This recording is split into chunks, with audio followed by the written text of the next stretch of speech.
We've been doing the dirty work for the US for 3 decades. That was the response of Pakistan Defense Minister Khwaja Asif when asked about the terrorist training camps in Pakistan. Actually, Pakistan has been doing that for a lot longer than 3 decades. Welcome to The Why in History. I am Ajay Kaul, and today we'll take a closer look into the history of Pakistan becoming a den for hosting, grooming, and training terrorists. In 1979, following CIA's confirmation of Pakistan's nuclear program, President Jimmy Carter suspended all aid to Pakistan, barring the aid for food. However, a few months later, in 1979 itself, the United States launched Operation Cyclone to curb the rise of communism in Afghanistan. The United States was still licking its wounds post-Vietnam when it saw an awesome opportunity to get back at the Soviets when the Soviets moved their tanks and military into Afghanistan in December of 1979. The aim of Operation Cyclone was to support the Afghan mujahideen through funding, training, and supplying weapons so they could defeat the Soviets. So who were the Afghan mujahideen? The term mujahid refers to those engaged in a struggle for Islam, essentially those engaged in jihad. Initially, the Afghan mujahideen were recruited from the local population and from the Afghan military. So the United States funded this operation completely? Not really. There were several players in the mix, and besides the United States, the most prominent ones were Saudi Arabia and Egypt. So what has any of this got to do with Pakistan and its terror training camps? Well, Operation Cyclone was looking for a local ally who could train and host the mujahideen. And neighboring Pakistan's military dictator at that time, General Zia-ul Haq, readily volunteered for the job. General Zia-ul Haq was able to convince the US that Pakistan's intelligence agency, the ISI, would be the channel through which all financial aid and armaments would flow, and this would allow the US to fight the Soviets secretly. And with Pakistan back in the good books of the United States, the military aid to Pakistan was reinstated in 1981 under President Ronald Reagan. So while the United States provided the funding for the training and the arms, Saudi Arabia specifically spent $4 billion a year to finance mosques and madrasas in Pakistan. A madrasa essentially is a religious school focused on the teachings of Islam. But the purpose of the madrasas set up by Saudi Arabia was to radicalize illiterate people using extreme interpretations of the Wahhabi version of Islam. From the madrasas, the extremist clerics gave lectures against the communist ideology and termed the Soviets as Sur Kafir, that is, red non-believers. So the overall strategy was to recruit, radicalize, train, and then arm the mujahideen fighters. The next question was where to host the training camps and the madrasas. And the unanimous choice ended up being the Khyber Pakhtunkhwa province of Pakistan. The Khyber Pakhtunkhwa province is on the northwestern side of Pakistan and borders Afghanistan. Since it was bordering Afghanistan, location-wise it was ideal. And geographically, it was mountainous, which was the ideal setup for high-quality military training. Politically, this region was devoid of Pakistan's usual governance machinery and essentially had been ignored since the creation of Pakistan. So the Pakistani military establishment found it very convenient to grab the land of the Pashtun ethnic minority of this region and train militants in this region.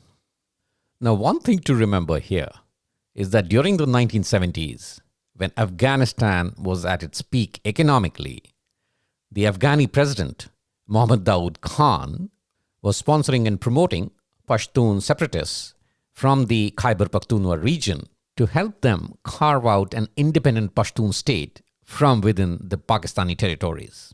So the Pakistani military establishment, by setting up the militant camps in Khyber Pakhtunkhwa, was hoping to dilute that separatist sentiment across the Pashtuns in this region.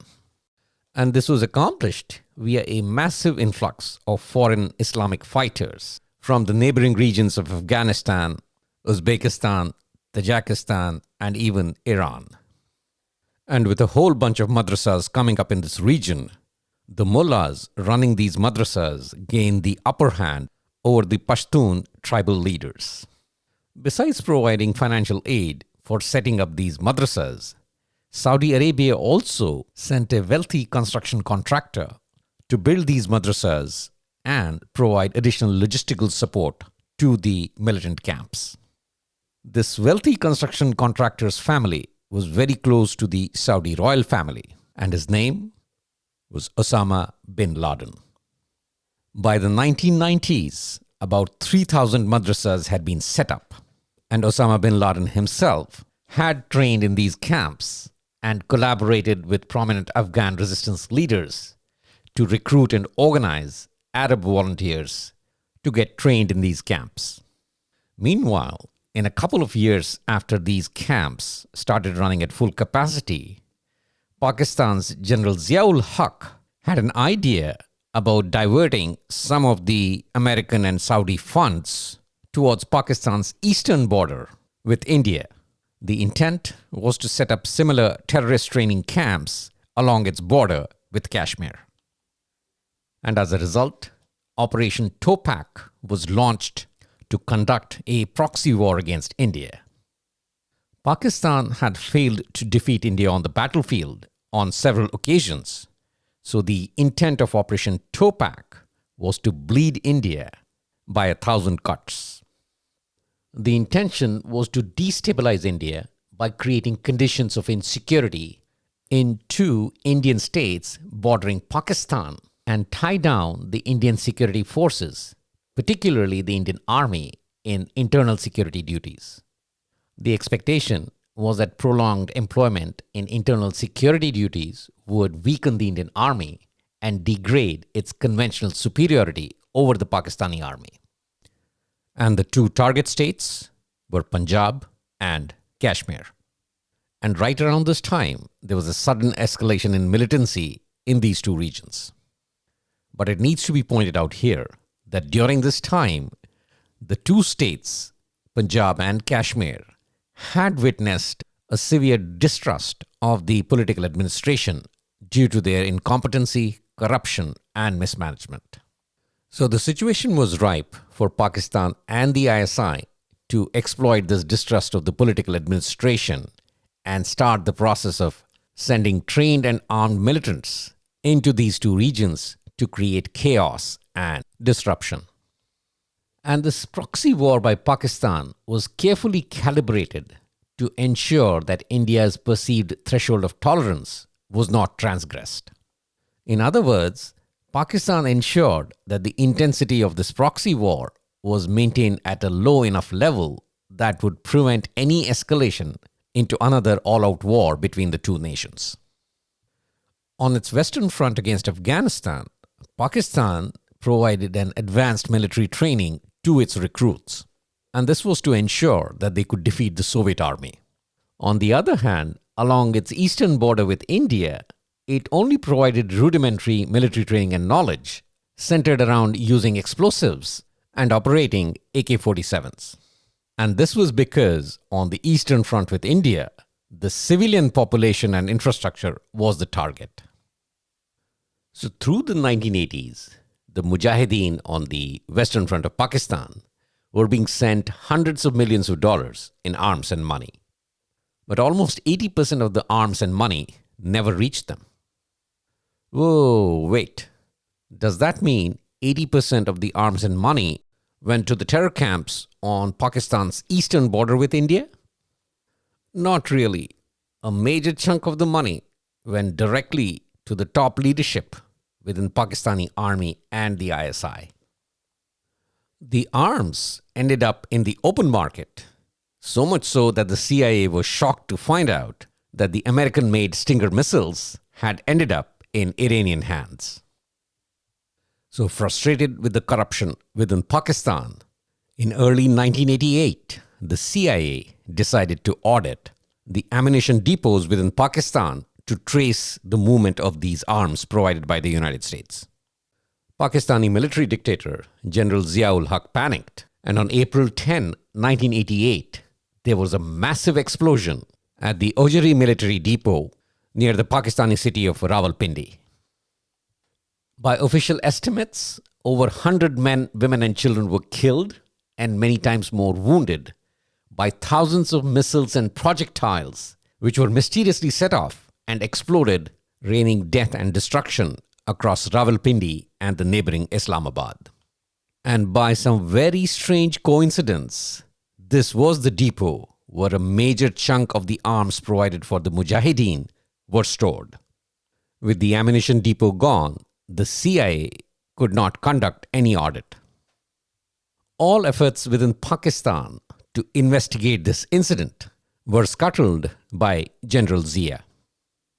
At this time, the CIA and the American administration were clearly frustrated with General Zia-ul Haq. And by another strange coincidence, almost 4 months later, on August 17, 1988, General Zia-ul Haq was mysteriously killed in a plane crash near the Pakistani city of Bahawalpur. Along with General Zia, several top Pakistani military officials and US Ambassador Arnold Lewis Raphael were killed in the crash. Though the investigations into the crash were scuttled once again, it has been rumored that the presence of a nerve gas in the cockpit that disabled the pilots was the likely cause of the crash. And it is speculated that the crash was engineered either by the Soviets, the Israelis, or the Americans. And the Pakistani army seems to have been a willing accomplice in this sabotage of the plane. So with this deep-rooted corruption in the Pakistani army and the ISI, how did the Mujahideen get the funds for their war against the Soviets? They had to resort to an alternate source of revenue, a source of revenue that had a massive global impact. In 1984 alone, in the United States, narcotics traffic reached a whopping $110 billion. And $10 billion of this came from the heroin produced in Afghanistan. By late 1988, the Soviets were on their way out, and by early 1989, they had virtually left Afghanistan. Various factions within the Mujahideen were now trying hard to wrestle control over Afghanistan. With the Soviets defeated, the United States moved out of that region and its investment in the militant training camps stopped. But now there was a surplus problem. Thousands of refugees and volunteers from all over the world had moved into Pakistan to get trained in militancy. In other words, several regions of Pakistan now were occupied by the students of Islam, also known as Taliban in Arabic. During the 1990s, about 3,000 madrasas were recorded teaching students about Islam and imparting militancy training. And these students proved very helpful to Pakistan when the Mujahideen were unable to install a stable government in Afghanistan post the Soviet withdrawal. The Taliban were brought into power in Afghanistan as the more effective alternative, and Pakistan immediately recognized their government in 1996. All right, so some of the students or the Taliban ended up forming the government in Afghanistan. What about the rest? Well, when you coach a basketball team, you cannot guarantee that all graduates will play only for the Lakers. And the same happened with the Taliban, who were trained within Pakistan. They all spread out. Some of them created new terror outfits, while the others became part of these outfits. In 1988, 1 year before the Soviet withdrawal from Afghanistan, Osama bin Laden founded Al-Qaeda. He returned to Saudi Arabia to set up fundraising for his new terror outfit and then moved to Sudan in 1992.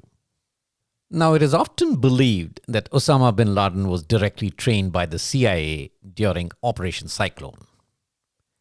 But based on the declassified documents related to Operation Cyclone, this doesn't seem to be accurate.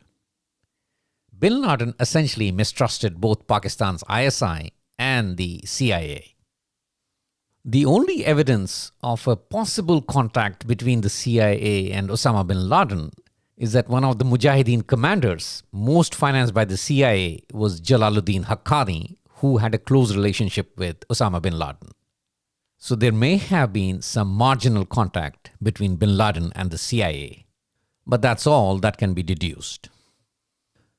So Pakistan essentially became the headquarters of several non-state militant groups that started appearing during and after the 1990s. And these groups can be broadly classified into 5 categories. The globally oriented, like the Al-Qaeda and ISIS. The Afghanistan-oriented, like the Afghan Taliban and the Haqqani network. The India and Kashmir-oriented, like the Lashkar-e-Taiba, Jaish-e-Mohammed, and Hizbul Mujahideen. The domestically oriented, like the Tehreek-e-Taliban Pakistan. And the sectarian militants, who are essentially anti-Shia, like the Lashkar-e-Jhangvi. Wait, did I mention a domestically oriented militants group? Yes, I did. In the late 1980s, during her first term as Pakistan Prime Minister, Benazir Bhutto remarked to President George H.W. Bush that the US was creating a Frankenstein with these militant camps in Pakistan. And the Tehreek-e-Taliban Pakistan and other domestically oriented militant groups are that Frankenstein. The Tehreek-e-Taliban Pakistan, or the TTP, was formed in 2007 and is widely regarded as the deadliest terrorist group operating in Pakistan. The TTP is composed largely of ethnic Pashtun militants and is based out of, you guessed it right, Khyber Pakhtunkhwa. When the Pakistani military conducted operations against them in 2014, they escaped to the neighboring Afghanistan. So when you hear the Pakistani military and political leadership talk about Pakistan itself being a victim of terrorism, they are essentially talking about this Frankenstein that they created in the 1980s. And Pakistan would have continued to play this dual game for a long time had it not been for bin Laden being discovered in the middle of a military complex in Abbottabad in Pakistan.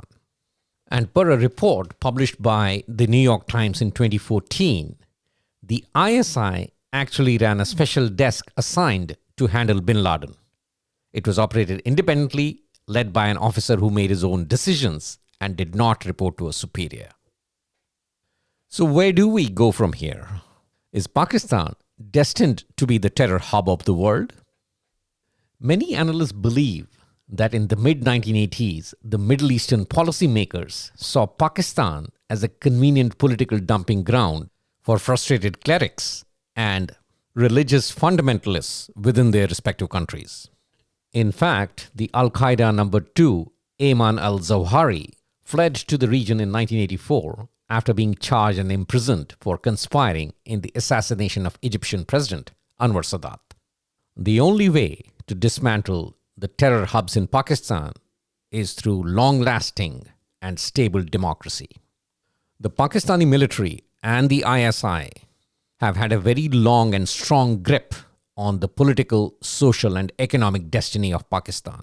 Dismantling their hold is going to be a very long and arduous process, and the only person who has tried that so far is the most popular figure in Pakistan today, ex-cricketer Imran Khan.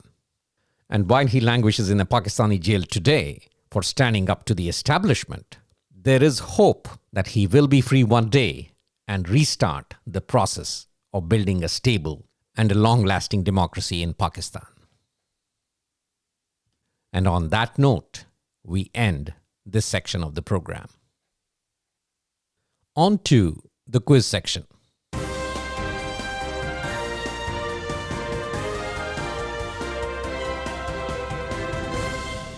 Question from the previous episode. Who was the United States' first multinational corporation? The first American multinational corporation was I.M. Singer and Company, later Singer Manufacturing Company, which was established in 1851 and renowned for their sewing machines. In 1867, Singer began assembling sewing machines in Glasgow, Scotland, and further expanded to Montreal, Canada in 1882, making it the first US company with manufacturing plants outside the home nation. So the answer is C, Singer. Question for the current episode. Per the 2024 Global Terrorism Index report, 2 countries are rated as having a very high impact from terrorism. Who are these 2 countries? Are these A, Burkina Faso and Israel, B, Mali and Pakistan, C, Syria and Israel, or D, Afghanistan and Pakistan? One more time. Per the 2024 Global Terrorism Index report, 2 countries are rated as having a very high impact from terrorism. Who are these 2 countries? A, Burkina Faso and Israel, B, Mali and Pakistan, C, Syria and Israel, or D, Afghanistan and Pakistan? The answer will be provided in the next episode. That's all we have in the current episode. We meet again in 2 weeks with another interesting and exciting episode on world history. Till then, stay safe and keep exploring the why in history.